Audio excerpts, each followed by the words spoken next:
Hello everyone, I am going to explain cell injury. अब हम इसमें देखेंगे कॉजेस और मैकेनिज्म ऑफ सेल इंजरी। और सेल इंजरी क्या होती है एग्जैक्ट। अभी देखो, सेल इंजरी इसमें देखो कि नॉर्मल सेल है और इसमें कोई स्ट्रेस आए, ऑक्सीजन स्ट्रेस हो, कोई भी स्ट्रेस हो, इसकी वजह से कुछ टाइप की सेल है वो चेंजिंग एनवायरनमेंट में अडेप्ट करती है। तो इसमें हम लेते हैं हाइपरप्लेशिया, हाइपोप्लेशिया, मेटाप्लेशिया, एनाप्लेशिया। पर अडेप्ट ना कर पाए कोई सेल तो इसमें कुछ इंजरी होती है सेल को। तो वो सेल को इंजरी कुछ रिवर्सिबल रहती है और इरिवर्सिबल रहती है। रिवर्सिबल मतलब वो क्योर होती है, पर इरिवर्सिबल मतलब वो क्योर नहीं होती, सीधा नेक्रोसिस और एपोप्टोसिस कहते हैं हम उसको। अभी इसके हम कॉजेस देखते हैं। कॉजेस क्या है? हाइपोक्सिया। हाइपोक्सिया मीन्स ऑक्सीजन कम पहुंचना सेल को, इस वजह से इश्यमिक इंजरी हो सकती है सेल को। और फिजिकल एजेंट मतलब देखो कि कोई गन शॉट हो, ट्रोमा कंडीशन हो, ज़्यादा ब्लड लॉस हो चुका है बॉडी से, तो सेल एक टाइप की इंजरी हो, सेल को इंजरी हो गई ना कि ऑक्सीजन अच्छे से सप्लाई नहीं हो पाएगा, ब्लड अच्छे से सप्लाई नहीं हो पाएगा सेल को। और ये केमिकल एजेंट मीन्स देखिए high strong heavy metals, strong acids, alkalis, ये केमिकल एजेंट, इसकी वजह से भी सेल को इंजरी हो सकती है। जेनेटिक रीअरेंजमेंट, अभी ये आपको कॉजेस समझ में आए होंगे। अभी हम देखते हैं mechanism of cell injury. Mechanism क्या है? पहले तो decreases production of ATP, ATP का प्रोडक्शन कम होता है। दूसरा माइटोकॉन्ड्रियल डैमेज, माइटोकॉन्ड्रिया का डैमेज होता है, मतलब माइटोकॉन्ड्रियल डैमेज के भी हम मैकेनिज्म देखेंगे। ये बहुत बड़े कॉज है सेल डेथ हो जाने की, सेल की इंजरी कॉज करने के। थर्ड है increases of calcium, cytosolic calcium. Cytosolic calcium क्यों इंक्रीज होता है? ये नॉर्मल सेल्स में साइटोसोलिक कैल्शियम इंक्रीज नहीं होता है। कैल्शियम ज़्यादा तो माइटोकॉन्ड्रिया एंडोप्लाज्मिक रेटिकुलम में ही रहता है।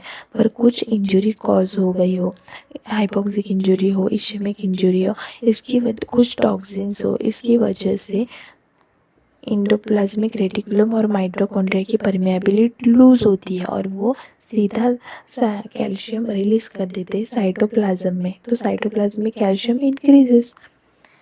अभी आई होप आपको ये क्लियर हो चुका होगा। Accumulation of oxygen O2 radicals, O2 free radicals, ये ऐसे रेडिकल्स है जो सेल के अंदर ही फॉर्म होते हैं और जिस भी मॉलिक्यूल से ये कनेक्ट हो जाते हैं उसको फ्री रेडिकल में कन्वर्ट कर देते हैं। फ्री रेडिकल मीन्स एक अनपेड इलेक्ट्रॉन जो रहता है आउटर ऑर्बिट में, आपने केमिस्ट्री में पढ़ा होगा, इसको हम O2 रेडिकल कहते हैं। इसकी प्रोडक्शन भी होती है। अभी हम देखेंगे डिटेल्स में कि डिक्रीजेस ऑफ एटीपी प्रोडक्शन हो जाने की वजह से क्या होता है और माइटोकॉन्ड्रियल डैमेज हो जाने की वजह से।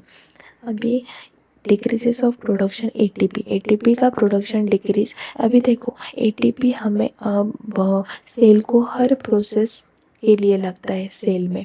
एटीपी डिक्रीज हो जाने की वजह से क्या क्या कॉज रहते हैं? Failure of calcium pump, failure of sodium pump. इसकी वजह से क्या होता है? सेल्यूलर स्वेलिंग होती है, एंडोप्लाज्मिक रेटिकुलम की स्वेलिंग होती है।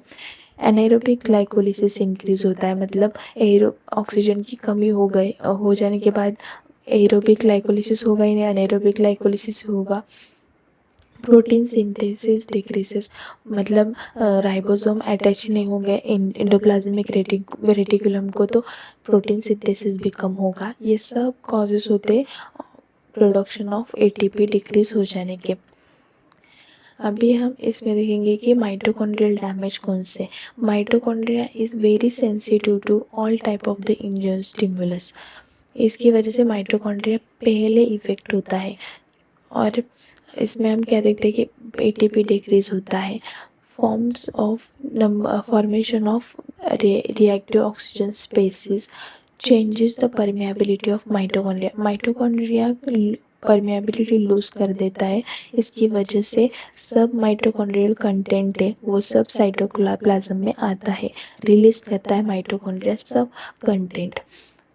तो अभी हम देखते हैं कि माइटोकॉन्ड्रिया डैमेज कैसे होता है कि अब देखो डीएनए डैमेज हो, रेडिएशंस हो, इसकी वजह से हमने एपोप्टोसिस में देखा था कि प्रोएपोप्टोटिक और एंटी एपोप्टोटिक, इसकी वजह से माइटोकॉन्ड्रियल परमेबिलिटी लूज होती है प्रोएपोप्टोटिक की वजह से, तो साइटोक्रोम सी रिलीज होता है और एपोप्टोसिस होती है। और पर माइटोकॉन्ड्रियल डैमेज टॉक्सिन की वजह से हो तो रिएक्टिव ऑक्सीजन स्पीसीज प्रोडक्शन होती है और एटीपी डिक्रीज होती है, तो नेक्रोसिस भी फॉर्म होता है। ये सब चेंजेस हमें माइटोकॉन्ड्रियल डैमेज की वजह से देखने को मिलते हैं। आई होप आपको सेल इंजरी समझ में आई होगी। Thank you.